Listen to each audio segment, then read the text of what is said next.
It is a brand new episode of Flyers Daily for the 16th of September, 2024. Flyers Daily is always presented by Ticketmaster. Make more memories live. We got some hockey to talk about with the man. You read his work at PhiladelphiaFlyers.com, NHL.com, and HockeyBuzz.com. He's been joining us all every Monday, all through this long, arduous offseason. But we're going to have some fun tonight. It is Bill Meltzer. Bill, did you enjoy the hockey this weekend? It was so nice to have a competitive game and a really entertaining game too. The first one in particular, that was just a wildly entertaining game. Great overtime. It was obviously dramatic comeback at the end to force overtime. Some really nice saves by Carson Bjarnason. I mean, it felt like hockey. Second game was not as good as the first one, even though the Flyers won that one. But it's just so nice to have hockey back again, and have some notables we can talk about too. Yeah, let's not even bury the lead here. Let's go right to number 39, Matvei Michkov, because he played obviously in Friday night's game. And Bill, you could just see when he's on the ice. First of all, I said to Brian Smith during the second game, I said you can sometimes notice, the difference a player makes from when he is in the lineup to when he's not in the lineup. And I thought that was really apparent.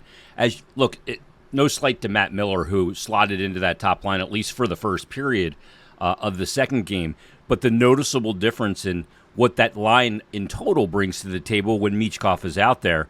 And he didn't disappoint, Bill. He had many moments where you kind of go, wow, look at that. He had a puck drag through his feet and then from his right foot to the blade of his stick to create an opportunity. And not only did I think he was, showed some really good flashes offensively, I thought he played really well defensively too in the game. Yeah, and that he's always had a little bit of that anyway, because he will compete. Mm-hmm. We'll see it'll happen. He'll end up in some mismatches against much bigger players. That's going to happen. He's going to take some risks that won't work out, but he will.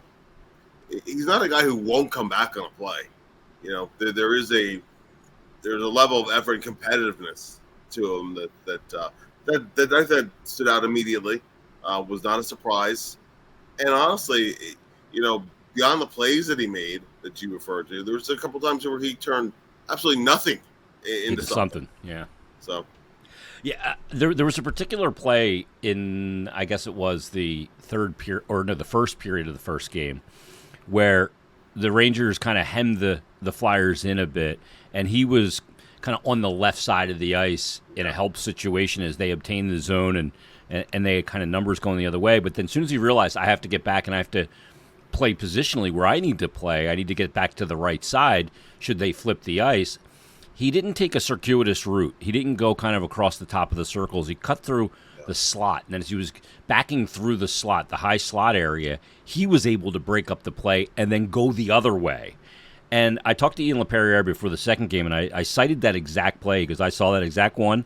I said the same thing to the coaching staff after the game that I thought, because it didn't look like a guy that it looked like that was instinctual. It wasn't looking like a guy that goes, I know my reputation is I don't defend, so I'll show them me defending. Yeah. It just looked natural.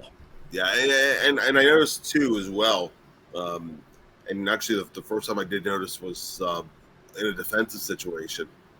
Sometimes when guys are out there for a long shift, they can, it's easy to cut some corners, the energy drops, whatever.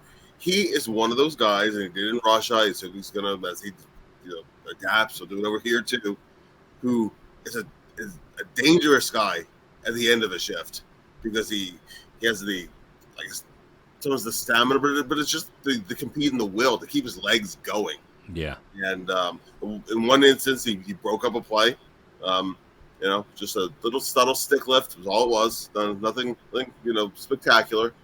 And the other one, involved a scoring shift, and he'd been out there for a while. So that those are things that kind of jump out that are not just particular to that game, but are things we can watch as we get into the main camp. And I guess one of the other really promising signs too were you put it with another smart, clever, fast player in Luchanko, and they read off each other immediately. Yeah, those two seem to have developed some chemistry early. Bill, it was really apparent, too, that Michkov likes to work low in the offensive zone. He really likes to get not below the hash marks, but below the dots and work in that area.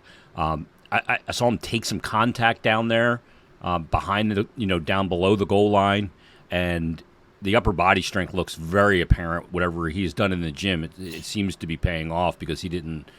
And again, that Ranger lineup was very large. We just had a lot of big guys. Yeah, a lot of really big guys out there that he had to deal with, both the offensive guys that were trying to cover him and their D. But he doesn't seem to ever think that he can't score from anywhere. He scored his goal on that 5-on-3 from basically below the goal line. He had a chance earlier in the game, I think in the second period, where he tried a shot from below the goal line, and you put that in the goalie's head, and he's like, geez, what am I going to do if this guy hits it off me and in? And then the flip over the net from behind the net, too. That Zegras to Milano play, Trey tried it. Bingo, yeah. There was nothing else there. That's a good play in that spot. Oh, for sure. For sure. It's other teams are gonna have to have their head in a swivel at all times because he will try anything just about anywhere. He has the fearlessness about him. So let's talk about Luchanko, Bill, because that was a pick a lot of people were very critical of at draft time because they passed on Zivboim, and they went with a guy that some people from at least the public mocks and everything thought that was a bit of a reach. You and I have talked about it when you're talking about whether it's 18 or 13 at that spot. It's not really that much of a reach. And in talking to some people from the Flyers staff and scouting department this weekend, I wanted to sit down and just kind of go, this kid carries himself off the ice incredibly mature for the youngest player in the draft. He doesn't seem on the ice to ever get overwhelmed by the situation, knowing he can always use his legs to put himself back in it. And I asked Ian LaPerriere about, before the second game, what his demeanor's like on the bench, and he said it's just way beyond his years in the leadership and the way he carries himself on and off the ice and on the bench during games. What did you think of Luchanko? Because I thought there was just so much detail to his game. Yeah. And he just plays so well in little small areas. He wins battles and comes out with pucks that 1v2 a lot of times too that you just wouldn't think. Yeah, goes the right places consistently. Reads the play. He's kind of you said wins a lot of those small area battles. Defends well. I mean he's tenacious on that side of the puck. Very good ice vision, very good passer. His skating has been advertised. He can fly out there. It's powerful too. It's not just fast. Yeah. Yeah, and we'll see over time about the goal scoring side because that's always been the question. No, and I will say that during the alumni camp, I actually talked to Jones and he said, "Bill, wait till you watch him a little bit. He actually has a very quick release, a deceptive hands, and the puck moves." He said that he's played at a Guelph team where really had nothing around him, but he said that the organization feels that over time he's going to score too. Even if he's a modest scorer and racks up the assists and does all the other things well, you've still got a first line kind of player. So that's if he scores a lot on top of it as he develops, so much the better. I do think that it's important to be patient, show a little bit of caution. The worst thing you can do for a player sometimes is he shows something in camp and you rush him right into the NHL. Not the Flyers are going to do that, or I even expect them to do that. But I do think sometimes you just take that little step back because I think that within the next year, there won't be a question as to why you drafted him, where you drafted him, and just a question of how soon and how much can he contribute. And I think another year of junior would help him. I don't know that he's going to end up. And actually, something Brett Flair addressed. Brett addressed that after practice on Sunday, rather. That not necessarily even the 9 games. Just he needs the development, but he's showing all of the elements that you look for, And I don't think it's going to be a long process at all. I really think like a year from now, he could be pushing for a spot. Yeah, I do too. I think the way he played with Michkov too. Yes. Those two seem to have hit it off immediately. You see it in practices. You saw it obviously in the game Friday. And he's shown that he can play with that player with that skill set. Look, you don't have to be the high-level goal scorer as a center. You can be a great playmaker Giroux was never a great goal scorer as a center. He was a playmaker. He fed his wingers, and that's how he piled up points. Yeah. Luchanko, I'm not comparing the two, but I'm just using that as an example of a Flyer player that was a center that wasn't necessarily a goal scorer. And look, if he can give you 23, 24 a year, you'll take that and 65 assists. Yeah. I mean, listen, like most important, most iconic player in franchise history, Bob Clark, was not a goal scorer. Nope. He get you 30 in his best years, but he racked up the assists. And certainly Bill Barber's not in the Hall of Fame if not for Clark. And Reggie Leach wouldn't have had combined playoffs regular. He would have had 80 goals if it wasn't Clark setting him up so much. So you need both elements. I know the goal scoring is the sexy part of it, but particularly in the middle. So I think there's so much there to like about him.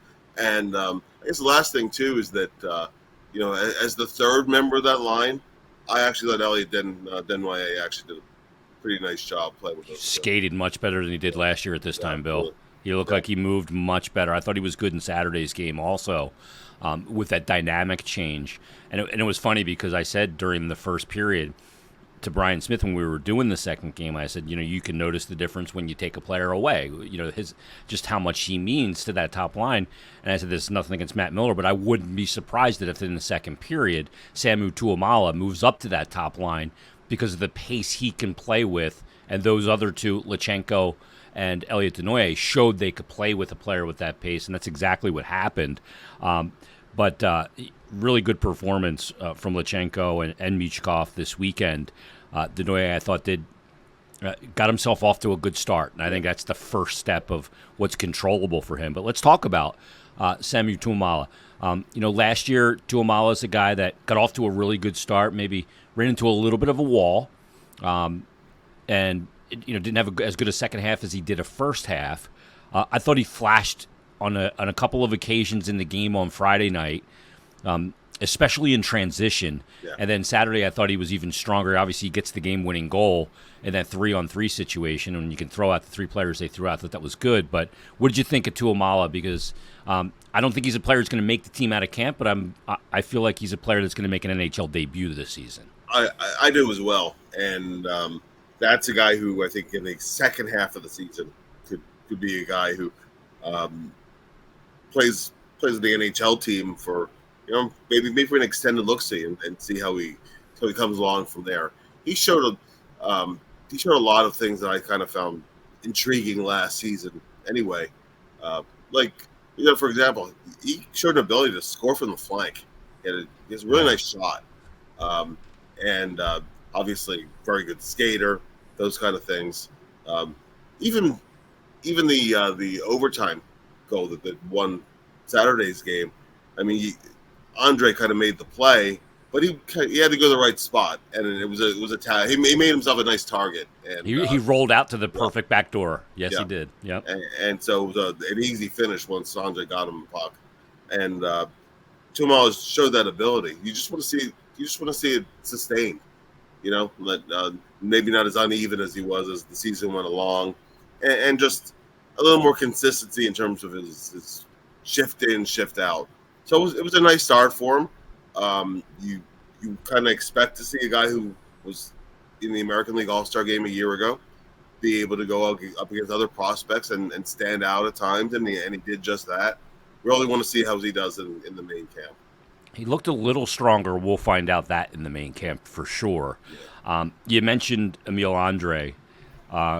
I thought he was the Flyers' best blue liner all weekend long for the full arsenal of what he brought to the table. I thought Hunter McDonald was very good. Bonk, I think, shown well on Friday. Only played the one game.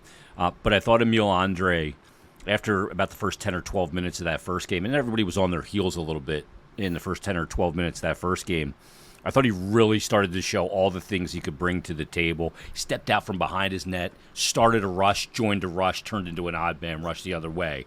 I thought he defended extremely well against the rush and against guys with size with an active stick. He drew a penalty by putting his body in the right position. The way he went back on retrievals was much more resolute, knowing I can't get into a muscle battle with some of the size that they were putting on him. What'd you think of Emil Andrae? I thought that, and I tweeted it out actually, that I thought he was, on the whole, his body work over the 2 games I thought he was the best defenseman for the 2 sides. Mm-hmm. I really liked a lot of what he showed. And before you and I started recording, or you and I, we were talking about a play against Edstrom. I mean, big guy who's giving up a lot of size. So just his positional smarts, his defensive stick. One of the things I noticed last year about Emil is that he's not a guy who gets tentative after he makes a mistake, and you could see that in these 2 games too, because they weren't perfect games for him or really for anybody. But the next time around, he didn't make the mistake and just kept rolling. I mean, every time he had the puck at his stick, I thought, it's going to go tape to somebody, and they're going to be able to break out with speed. As he showed last year, he was really very good in the power play. I mean, the Phantoms actually had a pretty decent power play a year ago, unlike the big team. And Andrae out of the point was an important reason for that. So I'd really like to see him just continue to show the growth that he showed over the last year. Maybe a tad more consistency as he goes along, and then he does those things. He's challenging for a spot. If he's far from the biggest guy out there, and the Flyers do have some smaller defensemen, so that's something that he'll have to show that he could be part of that mix. But he's not big, but he's sturdy. He's sturdy. Yeah. So that low center of gravity, really big bottom half of his body. To me, he's a joy to watch because the head is always up, and he's so resolute when he gets the puck.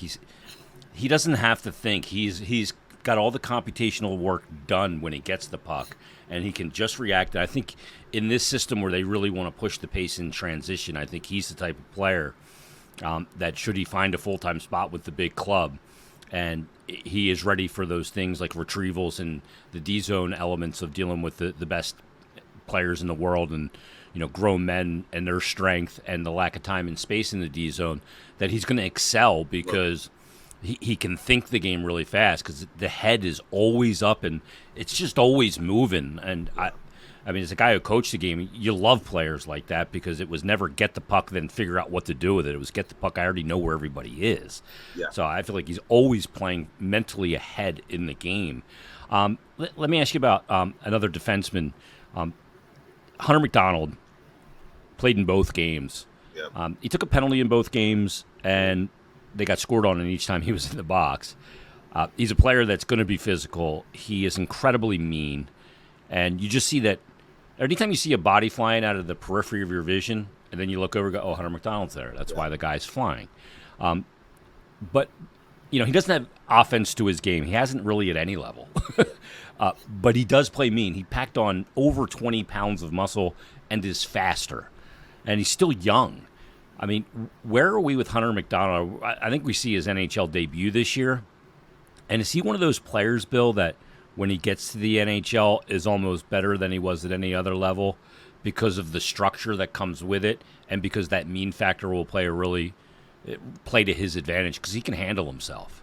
Yeah, I potentially so. I think that I look up at the big team. I look at Nick Seeler, and I think McDonald could be that in a very similar kind of a mold. Seeler's another guy. He doesn't put up any numbers to speak of, but smart player. And one of the things with Seeler was, for example, he can actually get pucks on the net. For example, it's one of the things that John Tortorella has talked about that he's not a zero up ice. He can actually help you a little bit. I think that's something where McDonald could grow a little bit further. Hunter knows what he is as a player and how to be, how to play the role that he's going to be. They're going to need him to play. Even if he's a guy who when he does come up to the big team, is a guy who plays with the third pairing. Is a guy who can help you in those spots, kill penalties. He blocks a ton of shots. I mean, he was always among the leaders anywhere in the NCAA. Came right up to the Phantoms doing that as well. So it's a role player, but it's an important role that he plays. And if he turns out similarly to what Nick Sealer has been, I remember you and Brian talking about how players develop at different rates and it's not always linear. And McDonald's a good example. I think he was 20 years old when he was drafted. He was an older player when he was drafted. So you came the USHL route to play collegiate hockey, and but he's still a young guy in terms of chronological age. Physically, he's very mature. So that's the guy who I think that could come up and help a team. And I do think that the structure of the NHL keep things fairly simple.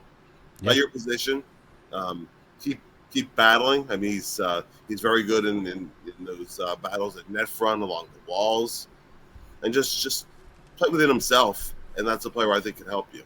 Yeah, no doubt about it. How does he fit in though? And if you have a Sealer, and I'm not saying this year, but maybe beyond this year, you have a Sealer and a McDonald in the lineup. You got a lot of bite. Do you need a Risto in the lineup?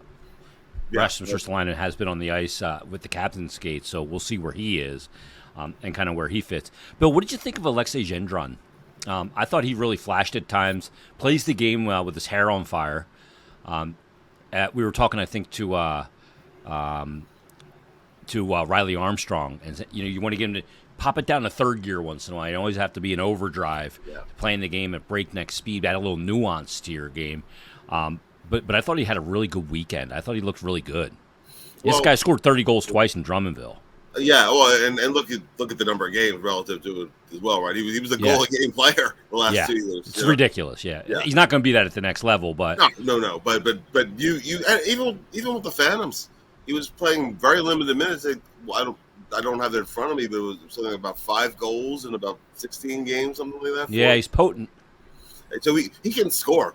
There's no doubt about his speed or about his hands. And obviously comes from the hockey background, his dad being a former NHL player. Mm-hmm. So there's potential in there. He's going to have to score to have a role. I mean, that's just what he's going to be.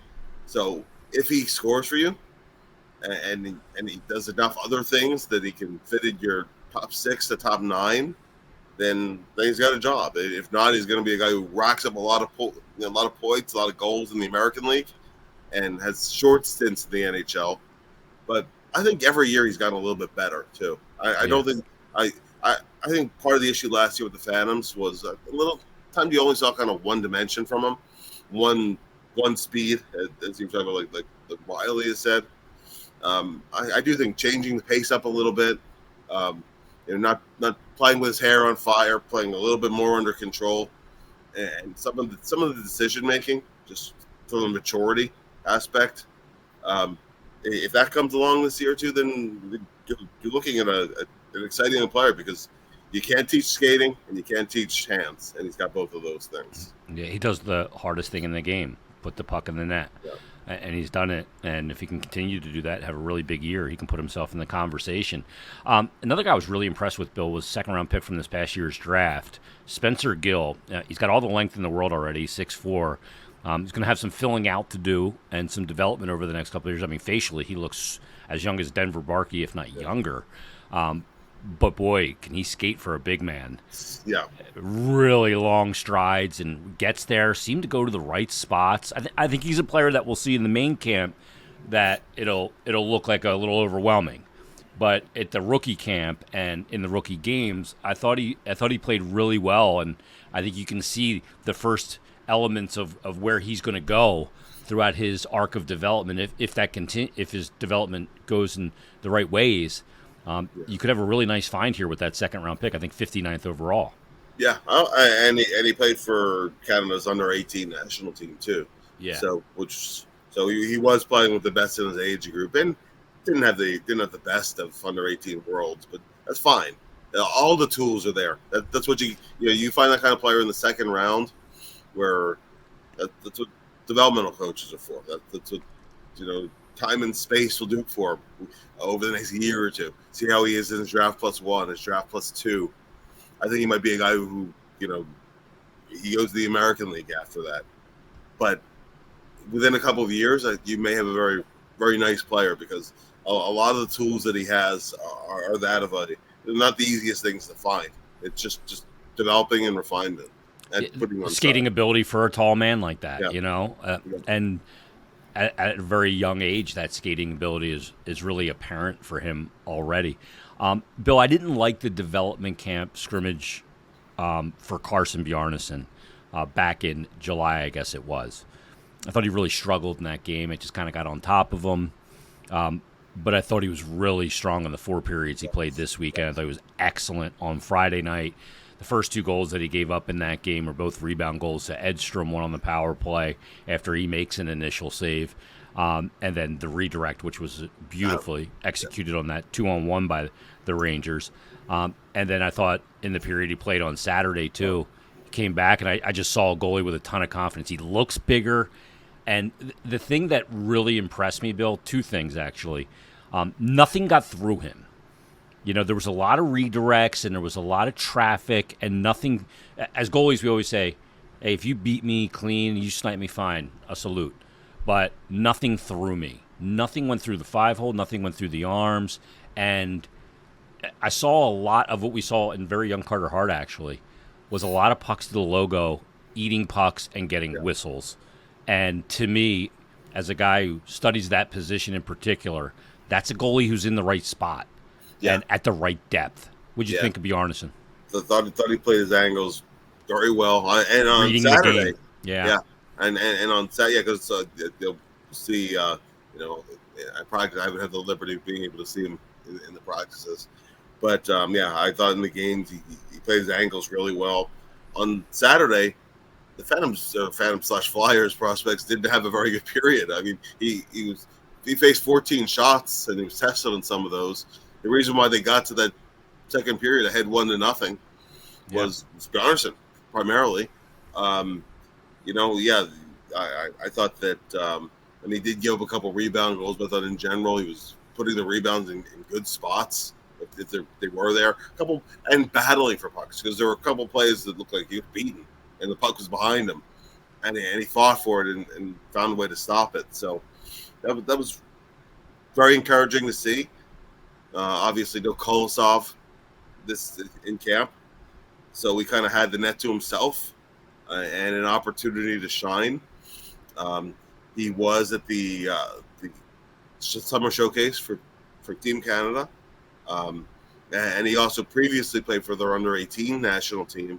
Well, he's a real candidate for the World Juniors. Yeah, he's putting himself in position, hasn't he? Yeah, he has, and he's filled out too, which is nice. Well, he walked in when I interviewed him at development camp, and I said, "Who the hell are you?" Yeah, and he just had a big smile. So I said, "Dude, how much did you put on? Like, how much muscle did you put on?" And I think it was like 16 pounds or something. Wow. Like and part of that I think is just his frame filling out. He just looks like he fills the net so much more. And I thought his patience on his edges and reading plays, like there was a redirect right in the slot in the first period of the second game, and he was just right on it. Very calm, didn't overplay any situations, didn't try and tend the boards or the glass. He just tended the net, and I thought he played very well. So main camp, Bill, going to get underway this week. Media day on Wednesday, the skate for the players and the rope on Thursday, and Friday the first, I guess, practices and first preseason game coming up less than a week at this point. Next Sunday, can you believe it? That's wild, and I'm looking forward to, the scrimmage play. Maybe more so than some of these guys who are going to be going twice in a day. Yeah, but that's telling too. I mean, last year there were a bunch of guys who played 2 scrimmages on the final day. Oh, by the way, you're in the lineup tomorrow night for the season, for the preseason shot. So, they were shot. They had nothing in their feet, and it was unrelenting. But I mean, honestly, I think a big reason why the Flyers did get out of the gates running last year, because they had a really nice start, was they were the best conditioned team in the NHL coming out of camp. No doubt. They just went through a grueling camp, and not could be any different this year. So I'd expect something similar in that regard. No doubt about it. Great stuff as always. Read Bill's work on training camp, rookie camp's conclusion this week, and then the opening of main camp. And as we go through this whole journey of a season, it is officially here. Read Bill's work at PhiladelphiaFlyers.com, NHL.com, and HockeyBuzz.com. And we will talk to you Wednesday. Danny Briere speaking Tuesday. Maybe he'll be our guest on Wednesday's episode. Join us then on a brand new Flyers Daily.